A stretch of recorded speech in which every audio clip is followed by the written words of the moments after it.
बिस्मिल्लाहिर्रहमानिर्रहीम। Iqra हुफ़्फ़ाज़ secondary school Peshawar zone की तरफ से 9th के तलबा को खुशामदीद।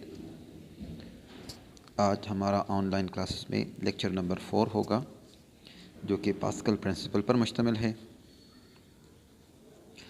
तो पास्कल प्रिंसिपल स्टार्ट करते हैं। तो इससे पहले हमने प्रेशर के बारे में पढ़ा था कि pressure force per unit area को कहते हैं। फिर हमने ये देखा कि फोर्स जब किसी एरिया के ऊपर अप्लाई होता है तो फोर्स पर यूनिट एरिया वो प्रेशर कहलाता है, और प्रेशर का यूनिट है पास्कल। तो पास्कल एक साइंटिस्ट का नाम है जो कि यहाँ पर आपको नज़र आ रहा है। तो इसने एक प्रिंसिपल जो है वो डिस्कवर किया था। आज हम उसी के बारे में पढ़ते हैं।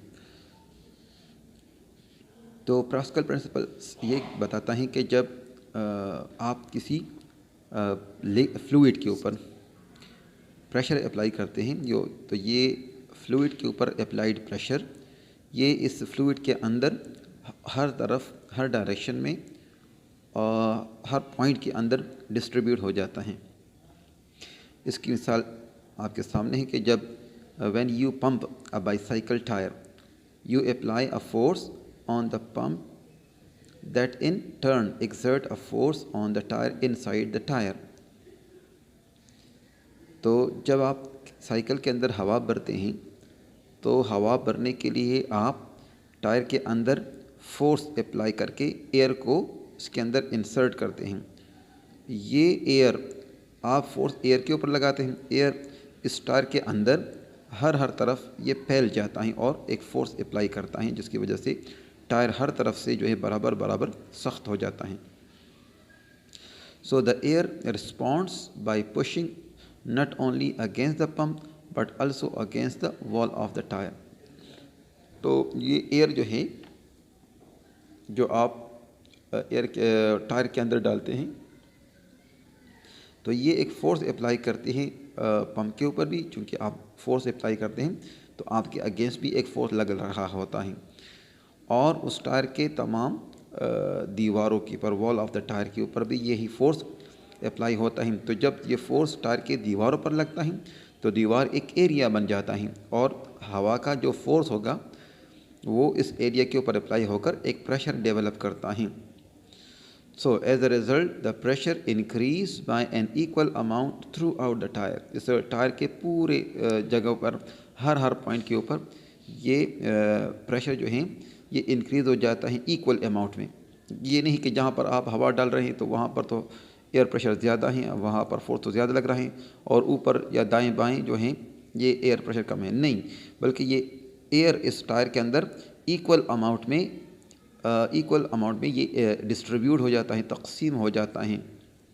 तो पास्कल प्रिंसिपल यही कहता है कि जब आप किसी कन्फाइंड फ्लूइड के ऊपर प्रेशर अप्लाई करते हैं एक तरफ से, तो ये प्रेशर इस फ्लूइड, इस कंटेनर के अंदर या इस कन्फाइंड फ्लूइड के अंदर इंक्रीज़ हो जाता है ऑल पॉइंट्स कंटेनर के इनसाइड पर, और वो सेम अमाउंट में होगा। तो इसको कहते हैं पास्कल प्रिंसिपल। तो अब ये पास्कल प्रिंसिपल जो हैं, जैसे मैं आपको बताया कि पास्कल ये एक साइंटिस्ट था, ब्लेजी पास्कल नाम था उसका। 1623 से लेकर 1632 तक इसकी जो है वो दौरानियाँ हैं या ड्यूरेशन हैं। तो उन्होंने पास्कल प्रिंसिपल को डिस्कवर जो है वो बयान किया था। अब इसकी स्टेटमेंट को हम पढ़ते हैं। स्टेटमेंट उसकी ये है कि an external pressure applied to a confined fluid, यहाँ पर आप देख सकते हैं कि an external pressure applied to an enclosed fluid is transmitted unchanged to every point within the fluid। कि एक एक्सटर्नल प्रेशर जो बाहर की तरफ से एक एक्सटर्नल प्रेशर लगता है किसी इनक्लोज फ्लूइड के ऊपर। इनक्लोज फ्लूइड से मुराद ये है कि आमतौर पर आपको पता है कि फ्लूइड लिक्विड और गैस दोनों को कहते हैं। लिक्विड और गैस का जो कॉमन नेम है वो फ्लूइड कहलाता है, और ये भी हमें पता है कि गैस हो या फ्लूइड हो, इसको किसी कंटेनर के अंदर किसी वेसल के अंदर, किसी बर्तन के अंदर, किसी चीज़ के अंदर रखा जाता है, तो जब किसी चीज़ के अंदर ये फ्लूइड होता है तो उस चीज़ को कहते हैं कन्फाइंड, या इसको कहते हैं इनक्लोज्ड फ्लूइड।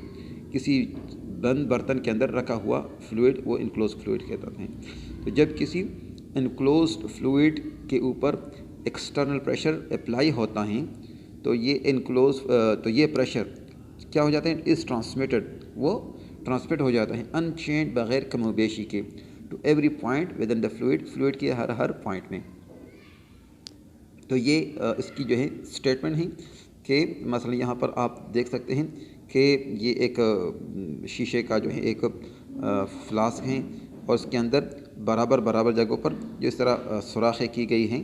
तो जब इसके ऊपर बाहर की तरफ से एक प्रेशर लगता है तो ये पिस्टन है, ये इसका एरिया है, जब इसके ऊपर फोर्स लगता है तो ये फोर्स एक प्रेशर डेवलप करता है और ये प्रेशर इस फ्लूइड के अंदर अप्लाइड हो जाती है। तो ये प्रेशर इस पूरे फ्लूइड के अंदर बराबर बराबर जो अप्लाइड हो जाता है और इक्वली अमाउंट में डिस्ट्रीब्यूट हो जाता है।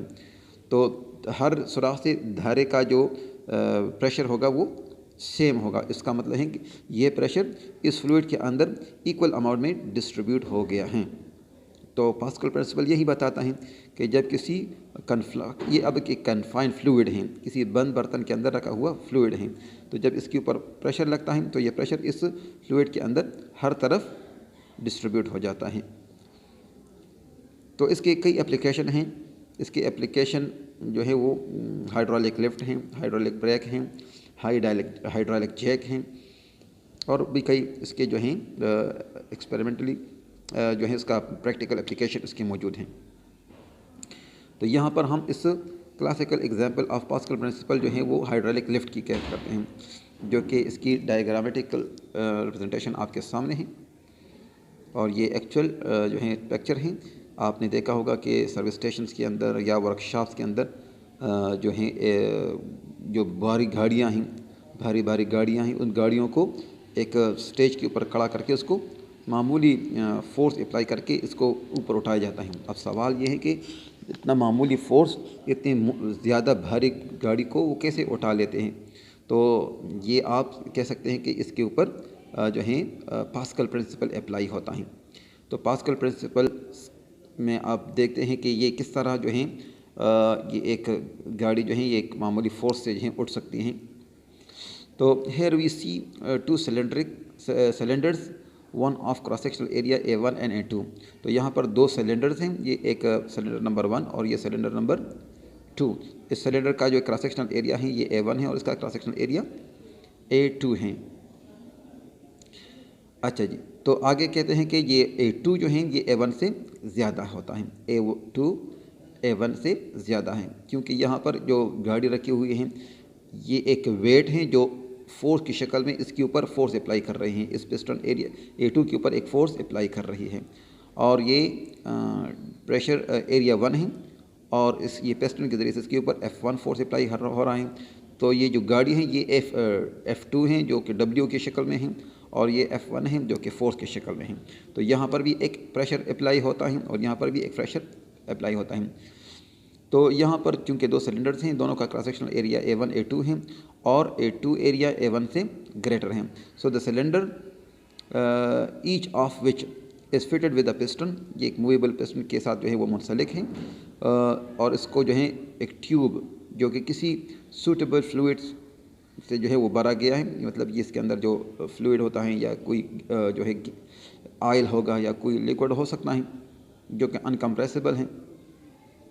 लेकिन ये है कि ये एयर नहीं है, ये कोई लिक्विड होगा, ये कोई लिक्विड ही हो सकता है। अच्छा जी, आगे क्या कहते हैं कि इसके अंदर फ्लूइड रखा जाता है। So initially the piston are at the same level and exposed to the atmosphere. तो यहाँ पर शुरू में दोनों का लेवल जो है वो बराबर होता है और दोनों एटमॉस्फेरिक प्रेशर इसके ऊपर अप्लाई होता है। तो जब A1 के ऊपर एक फोर्स अप्लाई होता है, जब A1 एरिया के ऊपर F1 फोर्स अप्लाई होता है तो यहाँ पर प्रेशर 1 P1 डेवलप हो जाता है और उसका फार्मूला हो जाएगा P1 = F1 / A1। इस equation number 1 Similarly, the pressure on the piston lifting the lifting the vehicle is P2, which can be written as P2 F2 divided by A2. तो चूँकि ये प्रेशर इस फ्लूइड के अंदर transmit होकर इस तरफ पहुंच जाता है या मुंतकिल हो जाता है, तो यहाँ पर भी एक फोर्स इस एरिया के ऊपर अप्लाई होता है और यहाँ पर एक दूसरा प्रेशर अप्लाई डेवलप हो जाता है जिसको P2 का नाम देंगे। तो P2 जो है ये गाड़ी जो है समेत अपने स्टेज के ये एक फोर्स अप्लाई करते हैं इस A2 एरिया के ऊपर। तो यहाँ पर प्रेशर नंबर 2 पैदा हो जाएगा और प्रेशर 2 बराबर है F2 डिवाइड बाई A2। ये इक्वेशन नंबर 2 होगा। अब चूंकि पास्कल प्रिंसिपल के मुताबिक प्रेशर 1 ये प्रेशर 2 के बराबर है, क्योंकि ये प्रेशर इधर ट्रांसमिट हुआ है, P1 ही इधर P2 के शक्ल में ट्रांसमिट हो गया है इक्वली। तो इस लिहाज से हम कह सकते हैं कि pressure number 1 is equal to pressure number 2। तो प्रेशर नंबर 2 जो है ये F2 डिवाइड बाई A2 के बराबर है और प्रेशर नंबर 1 वो F1 डिवाइड बाई A1 के बराबर है। तो अगर हम F2 मालूम करना चाहें तो F2 is equal to A2 multiply F1 divide by A1, क्योंकि यहाँ पर आप मल्टीप्लाइंग A2 बोथ साइड्स, तो आपके पास F2 is equal to A2 by A1 multiply F1। तो ये इक्वेशन नंबर 7.3 ये डिपेंड करता है, F2 डिपेंड करता है A2 बाई A1 के रेशो के ऊपर। The force F1 can be large as compare to the specific. तो यहाँ पर जो F2 है ये लार्ज होगा as compare to the F1। तो यहाँ पर आप देखें कि इससे हम ये मालूम कर सकते हैं कि F1 अगर हमारे पास नोन हो तो हम इस F1 से, और अगर हमारे पास A2 बाई A1 का जो रेशो है वो भी नोन है, तो हम मालूम कर सकते हैं कि इस F1 से हम कितना जो है वेट उठा सकते हैं। तो ये जो है हम प्रिंसिपल के ज़रिए से मालूम कर सकते हैं। आप अक्सर जो है वो जो सर्विस स्टेशन होते हैं जहाँ पर गाड़ियों को सर्विस किया जाता है, तो वहाँ पर जिस पाइप के ज़रिए से इस गाड़ियों को ऊपर उठाया जाता है, उस पाइप का जो एरिया होता है या क्रॉस सेक्शनल एरिया या उस पाइप का जो डायमीटर होता है वो बहुत लार्ज होता है, और जिस तरफ से उसके ऊपर फोर्स लगाई जाती है ये फोर्स आमतौर पर एयर की तरफ से आता है। एयर की तरफ से फोर्स इसके ऊपर अप्लाई करके जो है इसको ऊपर उठाया जाता है, और जब इसको नीचे ले जाना होता है तो उस एयर को बाहर निकाल लेते हैं। मतलब 2 वाल होते हैं, एक वाल के ज़रिए से एयर इन किया जाता है, और जब उस इन करने से वो एयर इस पिस्टन के ऊपर फोर्स अप्लाई करके इसको उठा देते हैं।